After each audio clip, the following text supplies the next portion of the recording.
Bienvenue dans le vestiaire avec Nicolas Saint-Pierre. On se prépare pour une grosse saison captivante. C'est la 3e de l'histoire de la Ligue professionnelle de hockey féminin.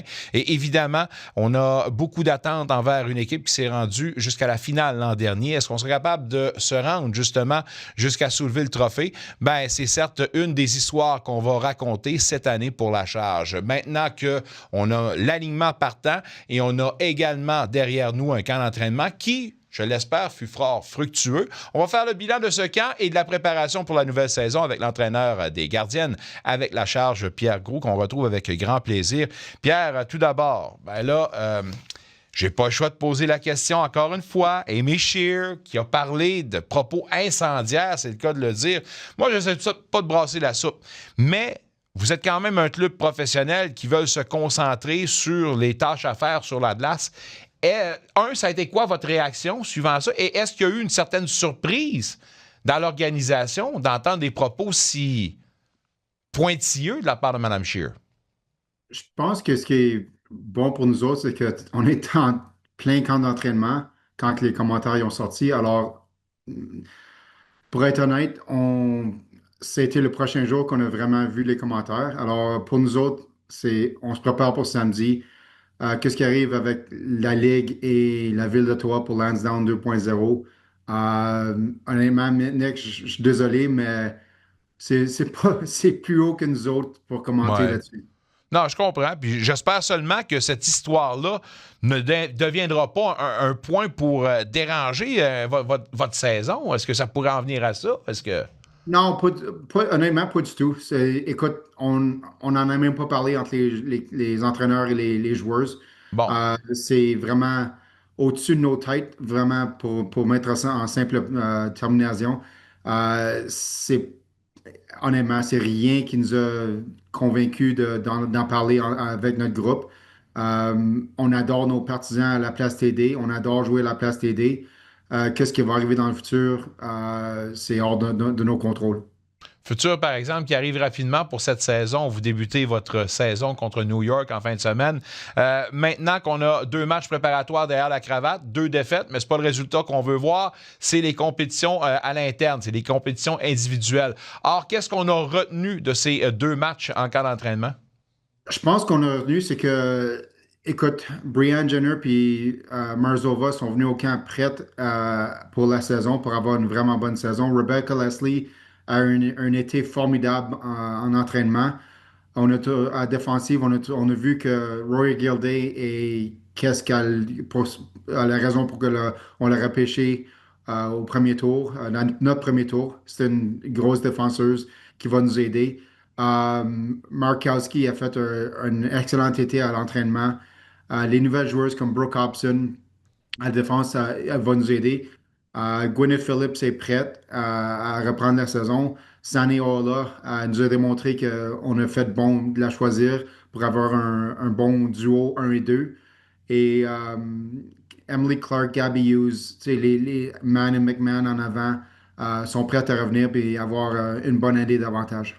C'est une équipe qui va ressembler ni plus ni moins à ce qu'on a vu l'an dernier. On doit s'attendre à de gros changements, là.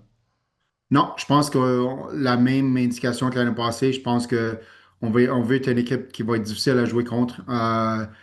Écoute, on va de l'offensive à la défensive, ça va être un jeu d'ensemble. C'est les 5 joueurs, 6 incluant les gardiennes, qui vont nous aider à gagner des parties. Alors, je pense que c'est axé vers le jeu d'ensemble et axé vers être une équipe qui va être difficile à jouer contre pour toutes les joueuses. Puis je pense que commencer en 3 matchs à la maison au début de la saison, on espère que nos partisans vont nous aider à amener l'atmosphère et à nous propulser vers des victoires. Oui, parce que je pense que ce qui est important d'envoyer comme message également, si toi, tu le dis au nom de ton équipe, que vous aimez la place TD, vous aimez le marché, tout ça, je pense que le marché vous l'a rendu et on a prouvé qu'il y avait une histoire d'amour entre la charge et les fans ici d'Ottawa. Ça serait grand dommage et je suis sûr et certain que ce monde-là attend de pied ferme cette nouvelle saison. Il y a eu des passages, évidemment, qui ont été éphémères, celle de Logan Angers, la 4e gardienne, on va l'appeler comme ça. Est-ce que c'est une joueuse qu'on risque de revoir quand même dans la LPHF dans un avenir rapproché?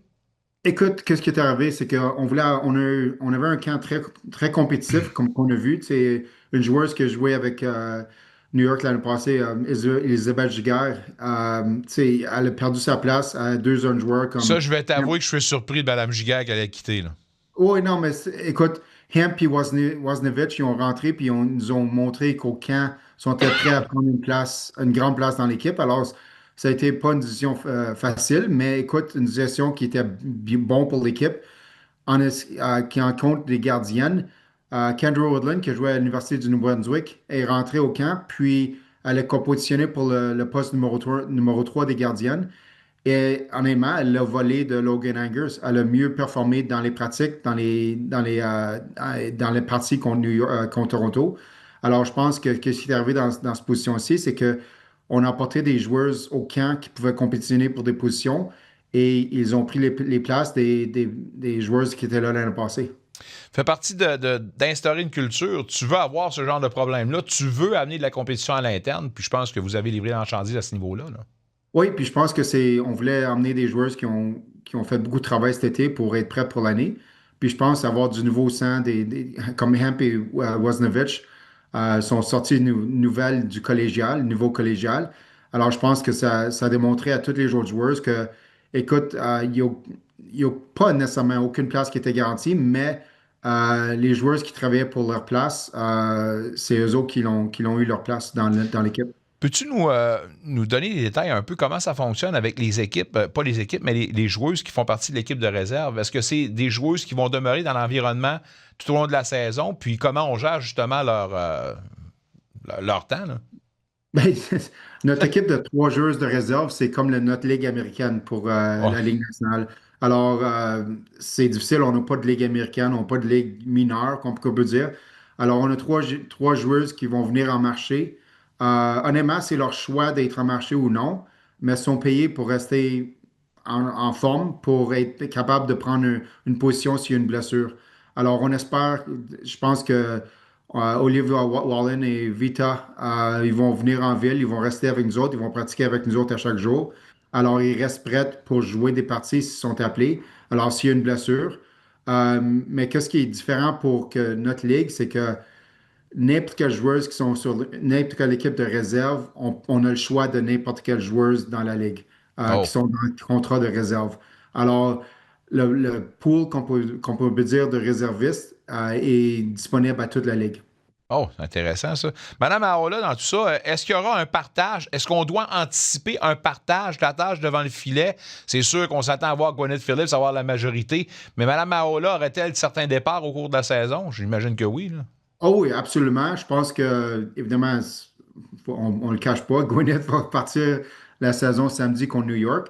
Mais après ça, je pense que on joue mercredi d'après contre Vancouver. Alors, je pense que tu sais, c'est une bonne cadence pour Gwyneth de jouer les deux matchs. Après ça, je pense qu'on va voir parce que on commence à être plus occupé.